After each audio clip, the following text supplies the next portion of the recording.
29/11/2022 29 نومبر جس دن قمر باجوہ ریٹائر ہو گئے تھے، اور انہوں نے اپنی جو چھڑی ہے وہ جو موجودہ آرمی چیف ہے ان کے حوالے کی جا رہی تھی، اور وہ ایونٹ تھا 25 جنوری کا 29 نومبر کا۔ اس میں جو سرکار کی جانب سے Huzaifa Munir sub inspector F I A اس میں مدعی بنے ہیں، ایف آئی اے خود اس میں مدعی ہے، اور جو مقدمہ ہے وہ درج کیا گیا ہے under section 11 under section 20 پیکا act کا، وہ سیکشن 20 جس کو عطر من اللہ صاحب سیٹ اسائڈ کر گئے ہیں، نل اینڈ وائڈ ڈکلیئر کر گئے ہیں، وہ سیکشن 20 اور سیکشن 24 آف پیکا ایکٹ 2016، اور اسی طریقے سے read with section 131 section 500 section 505 Pakistan penal code. شکر ہے اس میں بغاوت کا مقدمہ درج نہیں کیا۔ اب اس میں جو وقوع ہے اس میں یہ کہا گیا ہے جی کہ during cyber patrolling it has been observed that Mr. Imran Riaz Khan journalist is found involved in publicly making hate speech at conference which falls under the territorial jurisdiction of FIA cybercrime. The speech was further publicly shared on social media platforms nationally and internationally whose content is listed below and attached with this report. کہ جی جو عمران ریاض خان نے بات کی ہے وہ کیا ہے جس پر یہ مقدمہ درج کیا گیا ہے۔ اچھا جی، مقدمہ یہ درج ہوا کہ جی ایک کر کے ہم ہارتے رہیں گے، جینا ہے تو مل کر چلنا پڑے گا۔ یہ 2 دن پہلے جنرل باجوہ صاحب نے خطاب کیا ہے، اپنا آخری خطاب۔ جنرل باجوہ صاحب نے کلیم کیا کہ ان کے ادارے کا سیاست سے کوئی تعلق نہیں ہے۔ میں آپ لوگوں سے اس سے پہلے ملا ہوں، کبھی نہیں نہ ملا، آپ سے پوچھ لیتے ہیں کیا آپ کو لگتا ہے کہ جنرل صاحب نے جو فرمایا ہے، جو کہہ رہے ہیں general Qamar Javed Bajwa army chief Pakistan کے، ان کے ادارے کا سیاست سے کوئی تعلق نہیں ہے، کیا یہ بات درست ہے؟ چلو جنرل صاحب کو بھی دکھاتے ہیں۔ جنرل صاحب یہ دیکھیں، ادھر موڑو کیمرہ۔ اب وہ کسی کانفرنس میں تقریر کر رہے ہیں اور وہ کہتے ہیں کہ جی آپ سے، عوام جو وہاں پر شرکات ہیں ان سے پوچھ لیتے ہیں، کہتے ہیں کہ ساتھ عمران ریاض خان نے کہا کہ یہ کیمرہ موڑو عوام کی طرف اور باجوہ صاحب دیکھ لیں کہ عوام کا کیا جواب ہے۔ سوال کیا تھا کہ کیا ہمارے اداروں کا سیاست سے کوئی تعلق نہیں ہے؟ تو اس پر جو ہے وہ یہ ہو گیا اعتبار آپ کا، ان کو باہر پوچھو لوگ کس کی عزت کرتے ہیں، اور تمام لوگوں نے ہاتھ کھڑا کیا اس سوال کے جواب میں کہ عوام کو یقین ہے کہ ہمارے اداروں کا، قمر باجوہ صاحب نے جو فوج کا کہا ہے ان کا سیاست میں سے تعلق ہے، وہ سیاست میں مداخلت کر رہے ہیں۔ کسی ایک نے بھی وہاں پہ بیٹھے یہ ہاتھ کھڑا نہیں کیا کہ قمر باجوہ صاحب درست فرما رہے ہیں۔ اس پر آگے جو لکھا گیا کہ عمران ریاض خان نے کہا کہ وہ گیا آپ کا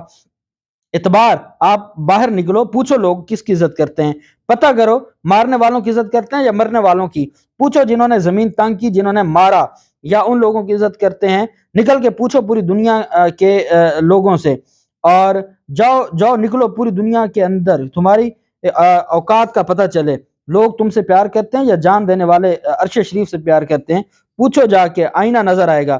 اوقات پتہ چلے گی۔ جان سے ہی مار دیا اس ملک کو انہوں نے، اس کے لیے جہنم بنا دیا تھا، صابر شاکر کے لیے جہنم بنایا تھا، سب کو پریشان کیا، ہمارے خاندانوں تک کو ہراساں کیا گیا کیونکہ ہم اکیلے لڑ رہے تھے۔ یہ کانٹینٹس ہے جس کی بنیاد پر پھر آگے کہا گیا جی کہ یہ مقدمہ درج کیا گیا۔ یہ جو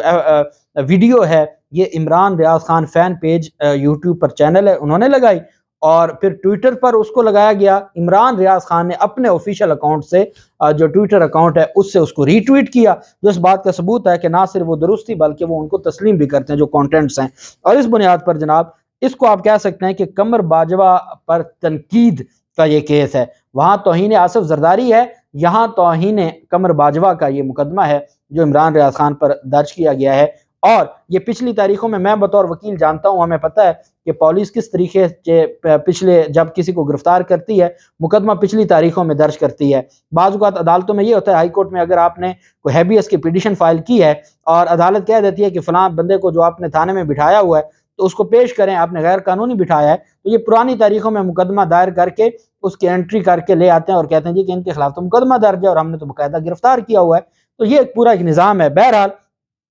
اب یہ مقدمہ درج ہو گیا۔ 3 بجے غلام مرتضیٰ ورک صاحب ہیں، جوڈیشل مجسٹریٹ ہیں ضلع کچہری لاہور میں، ان کی عدالت میں پیش کیا جائے گا، جبکہ پاکستان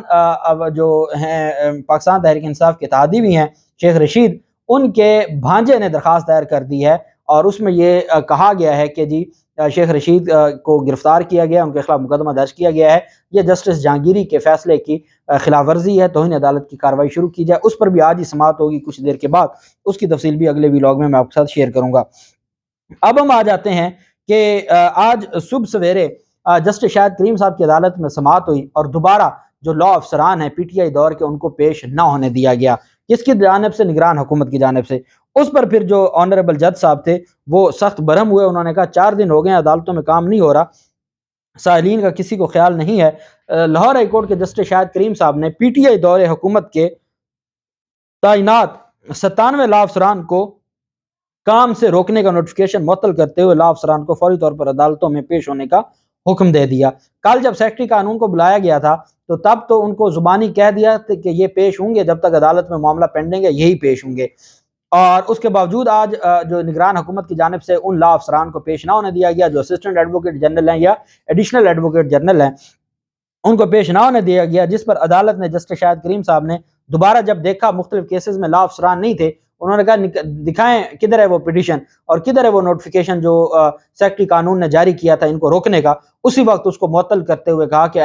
تمام پی ٹی آئی دور حکومت کے جو 97 لا افسران ہیں وہ عدالتوں میں پیش ہوں اور پنجاب حکومت کی جانب سے عدالتوں میں کیسز کو پرسو کریں۔ جبکہ دوسری جانب جب منصور آوان صاحب نے جا کے بتایا نگران حکومت اور محسن نقوی کو کہ احمد اویس ایڈوکیٹ جنرل پنجاب کو عہدے سے ہٹانا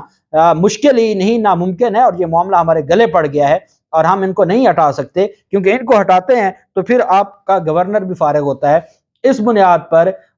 جو گورنر ہیں گورنر پنجابی اور محسن نقوی بھی، انہوں نے گھٹنے ٹیکتے ہوئے لاہور ہائی کورٹ کے احکامات کے سامنے، لاہور ہائی کورٹ نے معطل کیا ہوئے ہیں وہ نوٹیفیکیشن، ان کے سامنے گھٹنے ٹیکتے ہوئے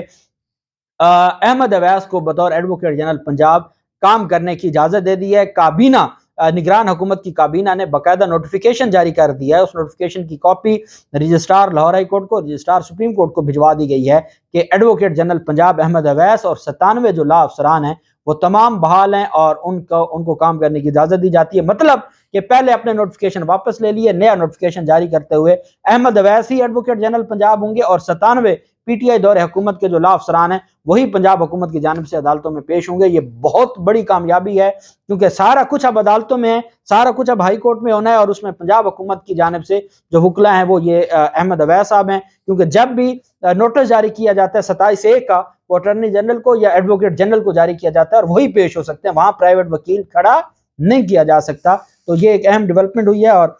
گھٹنے ٹیکے ہیں محسن نقوی نے اور ان کی حکومت نے لاہور ہائی کورٹ کے سامنے۔ مزید جو تفصیلات ہوں گی آپ کے ساتھ شیئر کرتے رہیں گے۔ اللہ پاک پاکستان کامیاب و ناصر ہو۔ بہت شکریہ۔ اللہ حافظ۔ پاکستان زندہ باد۔